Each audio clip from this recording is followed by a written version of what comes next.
Sejamos todos bem-vindos ao estudo do livro Céu e Inferno, a Justiça Divina, segundo o Espiritismo.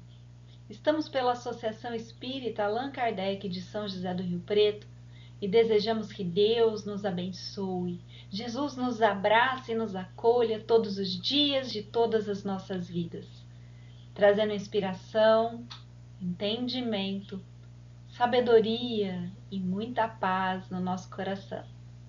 Que assim seja.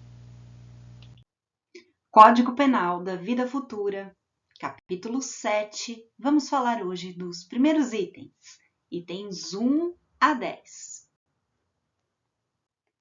Fontes da doutrina espírita sobre as penas futuras.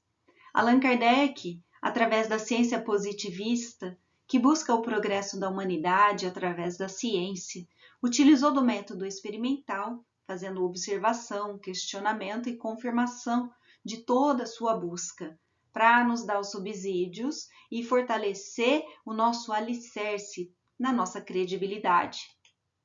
Então, não é uma fonte preconcebida, mas apoiada nas observações. Não foi criado na cabeça de ninguém esse código, nem mesmo toda a doutrina. Vieram da comunicação dos próprios espíritos desencarnados de todas as categorias que nos contaram, completando os ensinamentos de Jesus. São os testemunhos oculares de todas essas situações. Considerando que a gente tem o esquecimento do passado, é muito importante que eles voltem para contar. E eles voltaram, acompanhados e assessorados pelos espíritos superiores e o espírito de verdade. A gente tem um manancial de conhecimento que cessam as nossas dúvidas, fortalecem a nossa fé e nos dão muita resignação para enfrentar as nossas adversidades. Ciência espírita. O espiritismo não se apoia numa autoridade de natureza particular. Suas leis são deduzidas de observações positivas sobre fatos. Ou seja, o espiritismo não está encostado em uma pessoa. Apesar do Allan Kardec ser o nosso codificador, nosso organizador das ideias dos espíritos, a doutrina não é dele, é dos espíritos, porque foram eles que voltaram para nos contar, presididos, como dissemos, pelo Espírito de verdade. Então, suas leis são na base de observação, porque as leis de Deus, elas são iguais em todo o universo, não podem sofrer alterações, considerando os atributos de Deus, dentre eles sua imutabilidade. Eis o Código Penal da Vida Futura, uma fonte de reflexões em torno da lei de causa e efeito, que vem de Deus, que rege toda a humanidade e que opera por si mesma. Primeiro, a alma, o espírito, sofre na vida espiritual as consequências das imperfeições de que não se libertou na vida corpórea, sendo feliz ou infeliz conforme o grau de depuração ou de imperfeições. Alguém já ouviu dizer a cada um conforme suas obras e ajuda-te que o céu te ajudará? Pois bem, é bem isso daí que esse primeiro artigo nos diz, que nós temos que aproveitar o tempo aqui na vida presente, aqui na Terra, para nos melhorarmos, corrigir as nossas mazelas. Senão elas já resultam nesse instante sofrimento para nós. E imagina no plano espiritual, libertos do corpo, nós teremos que continuar abraçando essas mesmas dores, porque perdemos a doce e santa oportunidade de nos corrigirmos. E nos corrigindo, já aliviamos aqui o presente, aliviamos o plano espiritual e a nossa vida futura, com certeza, vai ser programada de uma forma muito mais harmônica do que essa, uma vez que ainda estamos num mundo de sofrimento devido à nossa condição de pouca evolução. Segundo, a felicidade perfeita é inerente à perfeição, purificação completa do espírito. Toda imperfeição é causa de sofrimento e de privação de ventura. E toda qualidade é uma causa de ventura e de atenuação dos sofrimentos. Que a felicidade, ela está na forma como que a gente enxerga as coisas.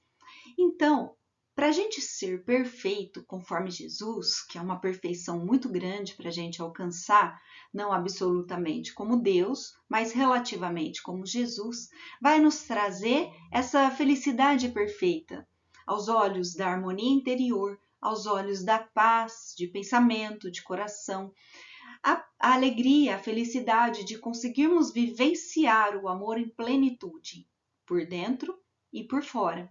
Então, precisamos observar as nossas imperfeições para corrigi-las e transformá-las em virtudes. Terceiro, todas as nossas imperfeições e qualidades são consideradas. A soma das penas é proporcional à soma das imperfeições, como a dos gozos é proporcional à soma das boas qualidades. Allan Kardec deixa claro a justiça de Deus, que equilibra as nossas responsabilidades e os nossos méritos, permitindo que a gente somente passe aquilo que for justo e necessário para o nosso aprimoramento. Quando enxergarmos penas escritas nesse Código Penal ou em toda a nossa doutrina, vamos relacioná-las como a nossa responsabilização pelos nossos atos, as nossas correções. E às vezes parecem que são alguns castigos, só que Deus não castiga ninguém. É porque geram sofrimentos, porque somos imperfeitos. Trabalhar as nossas imperfeições, vamos ter esses gozos das nossas qualidades pelas nossas boas obras. Não é o que você juntou, e sim o que você espalhou, que reflete como você viveu a sua vida. Os tesouros no céu são diferentes dos tesouros da terra, e o que vivemos aqui reflete no que seremos lá e nas vidas futuras. Então pensem nos seus pensamentos. Quanto amor estamos colocando nas nossas ações? O amor sincero, aquele que Jesus nos ensinou, não um amor egoísta, sectarista. Quanto amor do bom estamos colocando? Com sinceridade. O que estamos oferecendo para a vida, para nós e para os outros? Porque são essas coisas que a gente oferece, que a gente espalha pelos caminhos. O que nós estamos oferecendo? Amor, mágoa, esperança, ódio. Estamos oferecendo o que pela nossa trajetória? Essas duas respostas vão refletir lá na frente. Quarto, pela lei do progresso e conforme os esforços e a vontade de cada um, resulta que o futuro está aberto. Deus não repudia nenhum de seus filhos. Ele os recebe em seu seio, à medida que eles atingem a perfeição, ficando assim a cada um conforme suas obras. Gente, a lei do progresso é fantástica, pois ela deixa certo para a gente de que vamos superar todas as nossas mazelas. Não estacionamos na nossa evolução e progredimos, porque é uma lei de Deus e isso é um fato. Dessa forma, trabalhando o nosso aprimoramento com uma vontade firme de vencer, acreditando que somos vencedores com Deus, nós conseguiremos vencer tudo aquilo que nos gera um impasse. Por isso o futuro está aberto, porque nós podemos trabalhar no agora, o que vem pela frente. E considerando que a ascendência, como a própria palavra diz, é para cima, a gente não vai voltar. Dessa forma, temos grandes oportunidades diárias de fazermos um futuro melhor. Olhem essa imagem. E eu usei aquele pedacinho. O futuro está aberto. Às vezes, na nossa vida, algumas pessoas, algumas situações partem o nosso coração. E podemos ficar olhando para ele com sofrimento, com depressão, com uma queda profunda do nosso rendimento. Ou então, podemos pedir assistência aos bons espíritos, a Jesus, a Deus, ao nosso anjo guardião, que nos inspirem alguma saída brilhante. E através da nossa vontade de realizar em nome do amor, nós podemos transformar aquele coração partido em asas que nos aproximam de Deus, em asas que nos fazem caminhar ao invés de ficarmos parados, perdendo tempo, para nós alcançarmos esse amor que primeiro tem que ser encontrado dentro de nós. As pessoas podem partir nosso coração, só que aqueles médicos para corrigirem o coração partido somos nós mesmos. Devemos ressignificar os acontecimentos para não gerarmos mais fatores de resgate. Aproximamo-nos de Deus quando nos construímos na base do amor. Não adianta culpar os outros. Não temos controle sobre os seus atos, mas sobre os nossos. Nem sempre é fácil reagir de uma forma positiva, mas é sempre possível. Quinto, o sofrimento vem da imperfeição. A felicidade vem da perfeição. A alma leva em si mesma esses aspectos onde quer que se encontre. Não há lugar circunscrito. O inferno está por toda parte, onde existam almas sofredoras, como o céu está por toda parte, onde existam almas felizes. Já dissemos em estudos anteriores que o céu e o inferno são uma condição interna que nós levamos onde quer que nós estejamos. Por isso, Kardec sintetiza e ele reforça em cada uma das questões um ponto anterior para que a gente se lembre e veja como tudo está integrado, como tudo está interligado, que o sofrimento é em virtude da nossa imperfeição, assim como a nossa felicidade é com base no que nós evoluímos, no que nós nos aperfeiçoamos e na medida em que isso se realiza. O reino de Deus está no nosso coração, é fato. Mas será que o nosso coração está no reino de Deus? Para pensar. Cada um sabe a alegria e a dor que traz no coração. Titãs. O reino de Deus está dentro de nós, onde quer que nós estejamos. E no coração que nós sentimos as alegrias dele. É no coração que nós sentimos o amor de Deus. É no coração que se encontra a centelha viva que ele mesmo permitiu que nascesse dentro de nós, junto conosco. Sexto, o bem e o mal que praticamos são resultados das boas e das más qualidades que possuímos. Não fazer o bem que se pode fazer é uma prova de imperfeição. Se toda imperfeição é fonte de sofrimento, o espírito deve sofrer não só pelo mal que tenha feito, mas também pelo bem que podia fazer e que não fez na vida terrena. Às vezes a gente pensa assim, eu não prejudico ninguém, então eu vou ter um lugar estável e tranquilo no plano espiritual e nas vidas futuras. Afinal de contas, não gerei prejuízos. Só que também não amenizamos, não auxiliamos em nada, permanecemos estacionados. Dessa forma, também responderemos pelo que devíamos fazer e não fizemos. O objetivo da nossa reencarnação é buscar a nossa evolução e identificar o nosso papel na providência divina. Deus nos coloca no lugar onde devemos florir. Se porventura chegou a oportunidade de nós florirmos e darmos os nossos frutos e assim não fizemos, responderemos por todo o amor que não realizamos, por toda a caridade que não realizamos. Portanto, não é só não fazer o mal, mas sim fazer o bem, na medida e nas condições e nos momentos em que tivermos, como Deus planejou. Nós somos a providência divina aqui na Terra. Onde nós estamos é onde devemos trabalhar. Mãos que doam amor nunca ficam vazias. Quem se dedica a enxugar as lágrimas dos outros não tem tempo para chorar. Joana de Ângeles.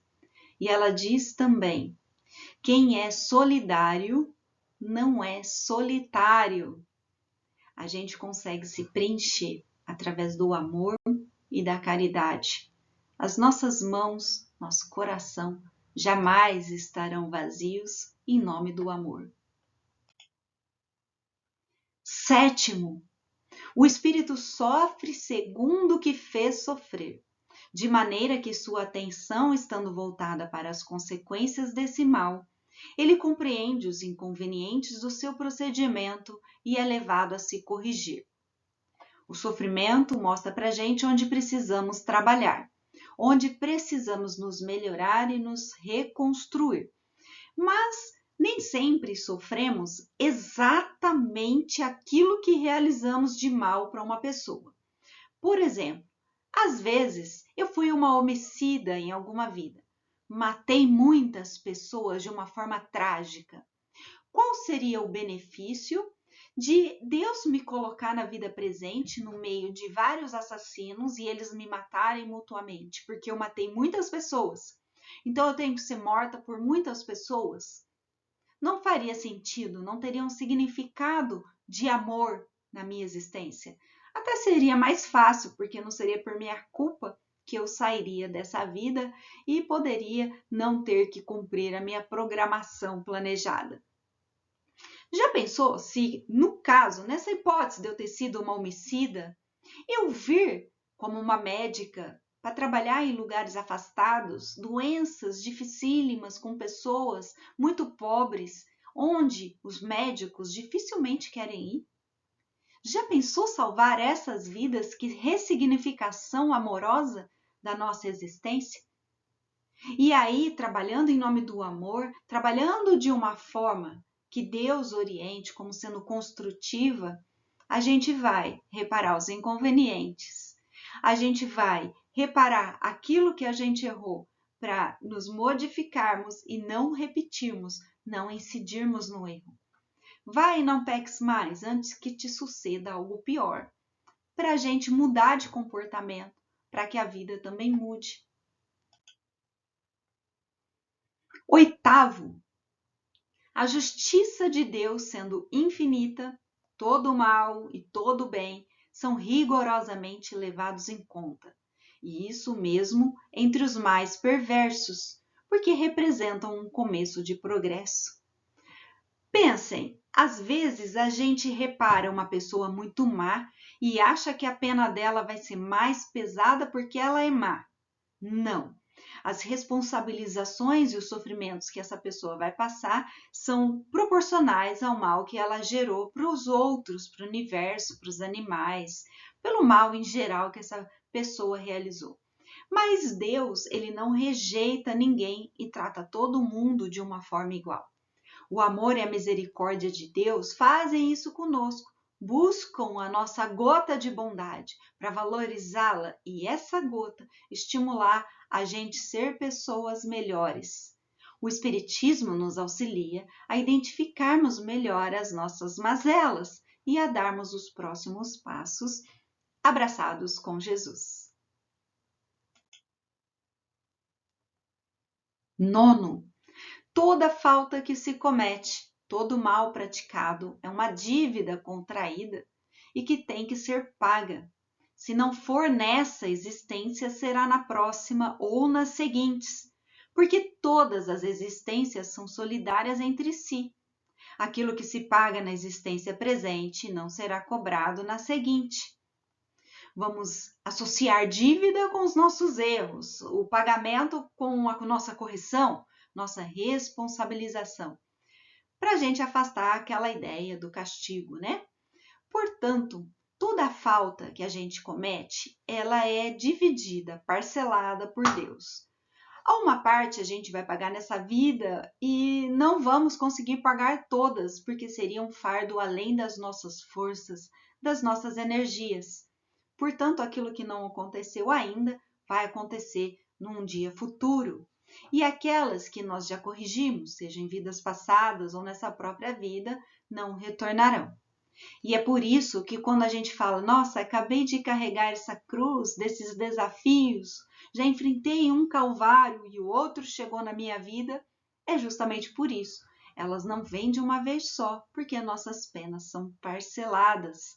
E como as nossas existências são solidárias e entrelaçadas, a gente pode dividir entre elas. Somos os mesmos espíritos, certo? Somos imortais. Então vamos dar uma continuidade bem extensa por aí. 10º. O espírito sofre de acordo com suas imperfeições, seja no mundo espiritual, seja no corpóreo. Todas as misérias, todas as dificuldades que ele enfrenta na vida corpórea são as consequências das suas próprias imperfeições. As expiações de faltas cometidas nessa mesma existência ou nas existências anteriores. Mais uma vez sintetizando os assuntos anteriores. Pela natureza do sofrimento e das dificuldades que ele enfrenta na vida corpórea, podemos julgar a natureza das faltas cometidas numa existência anterior e as quais as imperfeições que as causaram. Nos disse Kardec, no seguinte aspecto: se a gente observar um defeito nosso, uma característica negativa nossa, é o que nós precisamos trabalhar. E se nós precisamos trabalhar, é com base nisso que fomos piores em vidas passadas, porque estamos no nosso melhor estágio, porque não retroagimos. Lembram? Assim, observando as nossas fraquezas, são os nossos erros pretéritos, porque são essas fraquezas, essas mazelas, que geram as nossas necessidades de aprimoramento. Se Deus não permitisse que elas ficassem com um pisca-alerta, como a gente ia adivinhar o que ia corrigir? Não é mesmo? E olhem essa foto, o dominó da vida. A gente causa o mal e ele vai derrubando a gente, porque se reflete até o dia que a gente acorda e dá um basta. Quebra esse ciclo e se reconstrói e se retrabalha em nome do bem, em nome do amor. Você recebe o que você dá. É lixo ou é amor? Isso te conforta ou isso te assusta? Aqui nos nossos primeiros 10 artigos do Código Penal da Vida Futura, nós encontramos todos esses aspectos e essa imagem é muito simbólica para todos eles. Nos próximos encontros falaremos dos outros, dos demais, e aí lembraremos alguns aspectos que dizemos hoje e também acrescentaremos e aprofundaremos outros mais. Ganhamos um presente, o Espiritismo, doutrina iluminativa, consoladora, trazendo respostas, desmistificando e fortalecendo. O Código Penal da Vida Futura, trazido por Allan Kardec, através das comunicações com os espíritos e presidido pelo Espírito de Verdade, é um grande orientador para as nossas vidas, deixando claro as nossas responsabilidades e garantindo os nossos méritos. Ilumina os nossos pensamentos, abrindo as portas para nos aproximarmos cada vez mais dos tesouros que valem no céu. Já conseguimos observar nesses 10 primeiros itens a importância das nossas boas obras, entendendo o nosso livre-arbítrio para não praticarmos mais aquilo que nos leva para trás ou que nos deteriora. A forma com que lidamos com nossa vida hoje vai se refletir no nosso futuro. Por isso se chama Código Penal da Vida Futura. Poesia do livro Parnaso de Além Túmulo, o Espírito Antero de Quental, psicografia do Chico, página 108. Consolai. Se eu pudesse, diria eternamente aos flagelados e desiludidos que sobre a terra os grandes bens perdidos são a posse da luz resplandecente. A dor mais rude, a mágoa mais pungente, os soluços, os prantos, os gemidos, entre as almas são louros repartidos muito longe da terra impenitente. Ah, se eu pudesse, iria em altos brados libertar corações escravizados sob o guante de enigmas profundos. Mas dizei-lhes, ó vós que estais na terra, que a luz espiritual da dor encerra, a aventura imortal de outros mundos. Gratidão, senhores, e até a próxima.